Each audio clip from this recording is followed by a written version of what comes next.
কি ভাবছো, এটা কোনো বিয়েবাড়ির খাওয়া দাওয়া? না, বিয়েবাড়ি নয়। আমাদের দুর্গাপুজোর খাওয়া দাওয়াটা বাকি ছিল, তাই এটা গতকাল 16ই নভেম্বর শনিবার দিন খাওয়ানো হলো।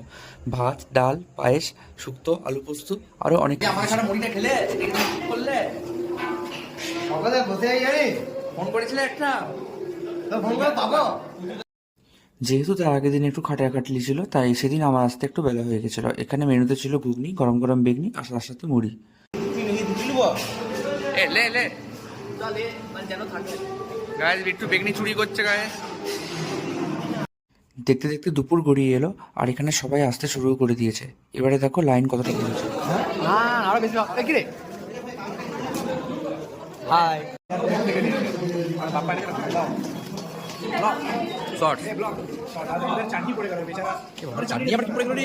আমার টেবিলে চলে আয়। আমি বেগনিটা খেলাম না আমি এখন।